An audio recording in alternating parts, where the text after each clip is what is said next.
Welcome to this podcast from the Medical Journal of Australia. My name is Sam Hunt, the MJA's News and Online Editor. Today we are discussing iron deficiency in the general Australian population, including causes and symptoms, and investigations and treatment options. This podcast is sponsored by Viatris. The views expressed in this podcast belong to the guest speaker and do not necessarily represent those of Viatris. My special guest is Professor Arumugam Manoharan, a specialist physician in clinical haematology at St George Private Hospital in Sydney, and a clinical professor at the Graduate School of Medicine at the University of Wollongong. Professor Manoharan, thank you so much for joining me today.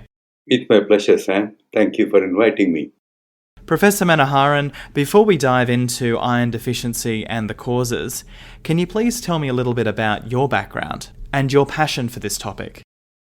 Thank you, Sam. I'm a clinical hematologist, physician. I'm attached to both the College of Physicians and the College of Pathologists, although I have been mainly a practicing clinical hematologist. I was director of clinical hematology at St. George Hospital from 1982 to 2008. Since 2008, I am mostly in specialist consulting practice, do teaching for the medical school at University of Wollongong. I see a whole variety of patients with hematological problems, both malignant and non-malignant. In the latter group, one of the common things that patients are referred to me are those with iron deficiency state with or without anemia. So I was happy to take part in this educational program because I see a fair number of these people in my practice. And turning now to iron deficiency, Professor Manoharan, can you please give me an idea of what you're seeing across the general population in terms of iron deficiency and anemia? Iron deficiency state with or without anemia is the most common clinical problem all over the world. Some studies have come up with a figure of 15% of the world population being iron deficient. That's more than 1 billion people around the world. In a developed country like Australia, it is not that common, but it is still common enough for the medical practitioners in all areas to be aware of and to look for. The iron deficiency state occurs in all age groups, starting from childhood, teenage girls, women between the ages of 15 and 45, in menopausal women and men of any age group, people in all specialties, particularly in general practice, they would see a cross-section of people from all age groups coming to them with iron deficiency state.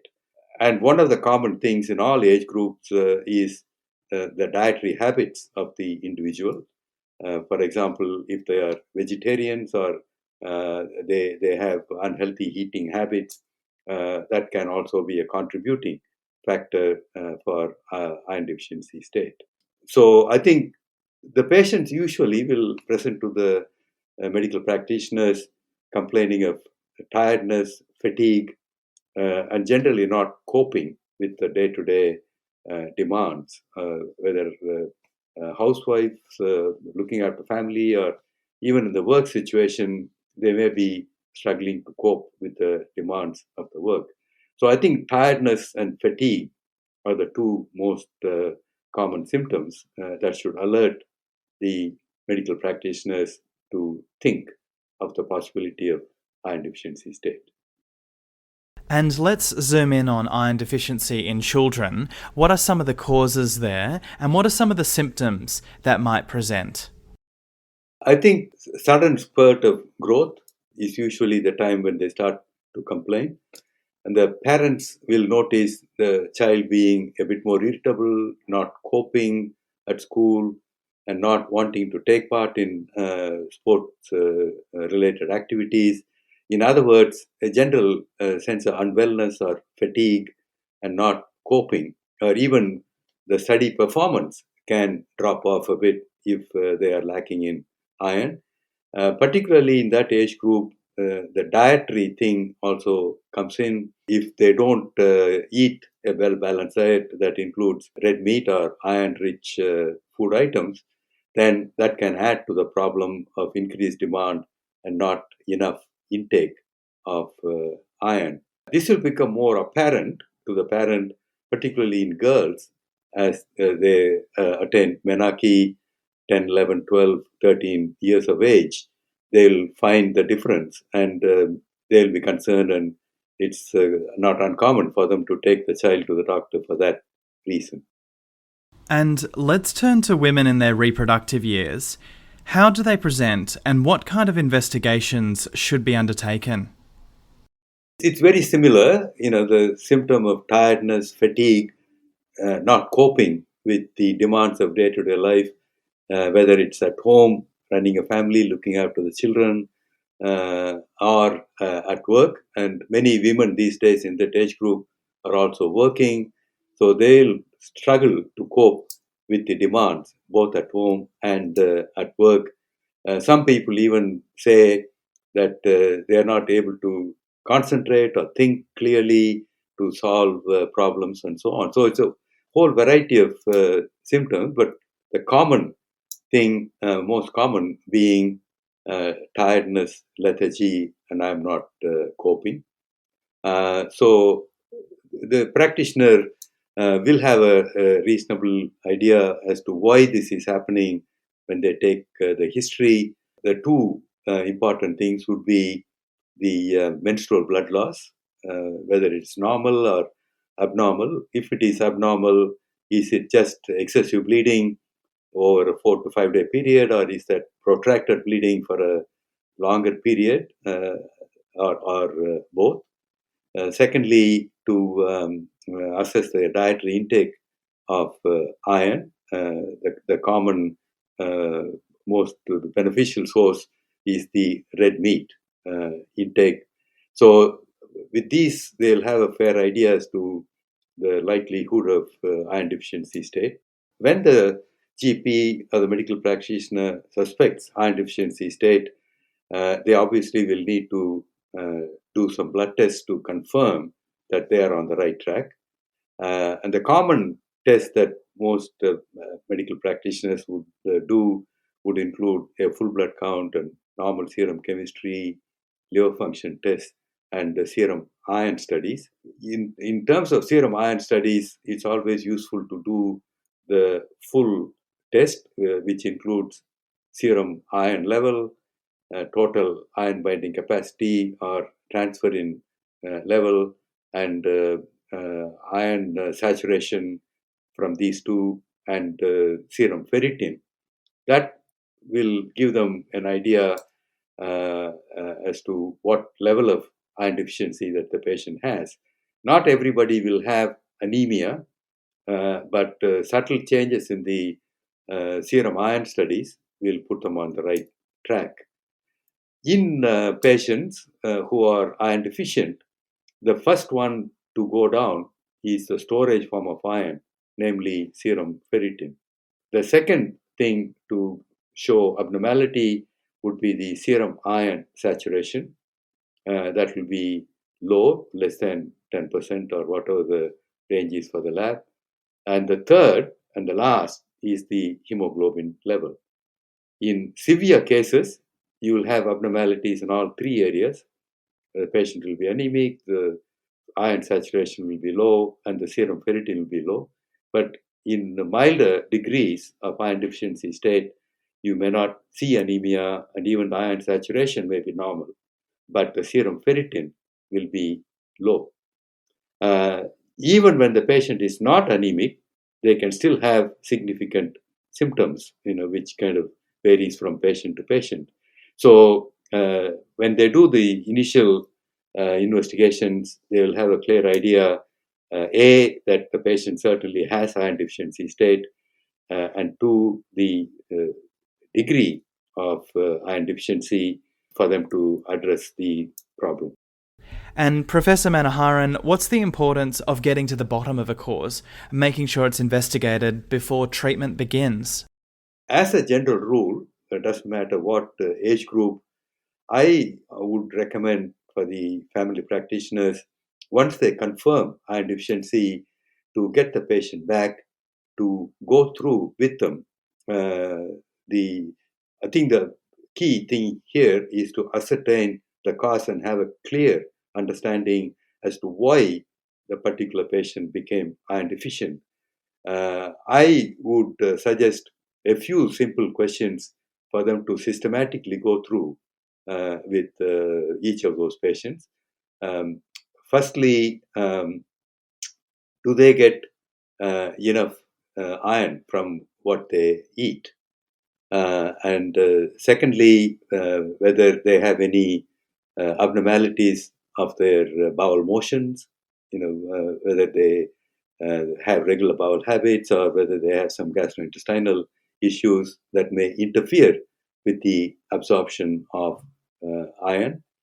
And then talk about excessive bleeding from any source. For example, when they talk about the bowel habits, have they noticed any blood, whether it is fresh or altered blood in the stools to change the color of the poo, and also obviously the menstrual history. So when they diagnose iron deficiency state, they should go through these simple questions about dietary habits and bowel habits and menstrual history to have a clear understanding as to why this particular individual has become iron deficient before they talk about the therapeutic approach to deal with the problem. The practitioner should always make an effort to address that particular cause, otherwise, the problem will keep coming back. So, if, for example, they have excessive menstrual blood loss, they should simultaneously think about dealing with it, if need be, send the patient to a gynecologist to address that particular issue. So once they have that understanding, they have to make it a point to address and solve the underlying problem. And Professor Manoharan, what is your approach in treating patients diagnosed with iron deficiency? In terms of treatment, if the diet is very suboptimal and the degree of anemia is not severe, or as I said, they may not be anemic, if it is only a borderline low iron status, it's always worthwhile to discuss the need to optimize the dietary source of iron before you consider putting them on iron supplementation therapy. It doesn't always work, but it's always worth going through that approach, particularly in people with borderline iron deficiency state. If the patient, for example, is a vegetarian and they don't want to change their habits, then obviously you have to look at the therapeutic options. And the simplest and quite effective option is oral iron supplementation therapy. There are a number of oral iron tablets. The most common ones, are the two most commonly used ones, are ferrous sulfate with or without vitamin C, and iron polymaltose. If the patient is keen to go on to oral iron therapy, then start the patient on iron therapy. And Professor Manoharan, if the patient goes on to take oral iron therapy, is there a certain time of day that works best? And also, what is the role of vitamin C here? In this area, there have been some recent developments and better understanding as to how best to give the iron supplementation therapy to the patients. Until very recently, the common recommendation used to be take this iron tablet one every day, for example. Now we know better, and that is, in fact, not a good regimen. I'll come to that in a minute. In terms of the iron tablets, if the tablet has got vitamin C as part of the medication, then the patient can take it with just plain water. If it doesn't have vitamin C, if it's only plain ferrous sulfate, then they should be advised to take it with orange juice. The vitamin C bit increases the absorption of iron. The second point I would like to stress is the timing of the intake of the iron tablet.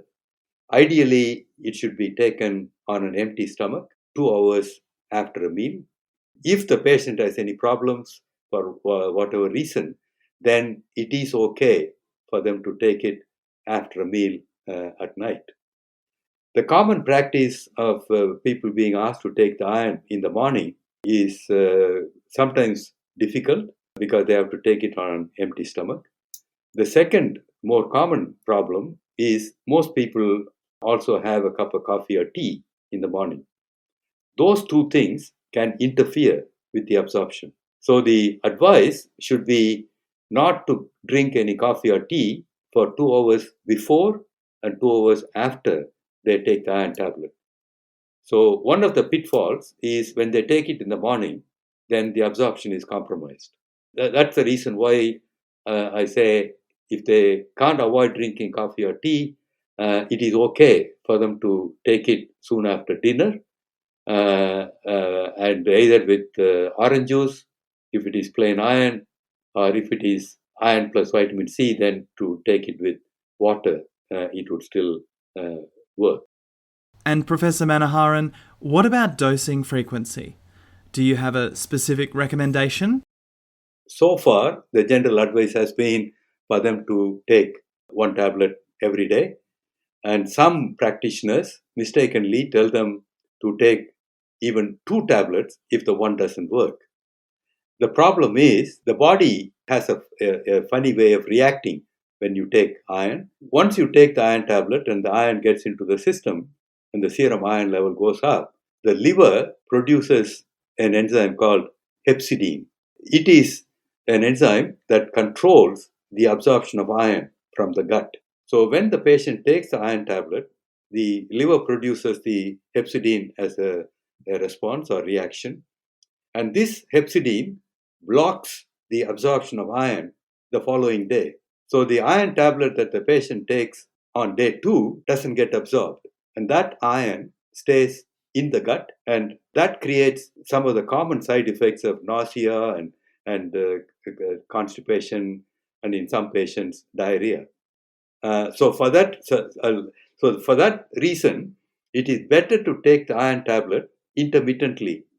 And the two common protocols, either the patient takes it on alternate days, so you trick the liver, the iron gets in the first day, no iron taken on day 2, so the hepcidin level drops.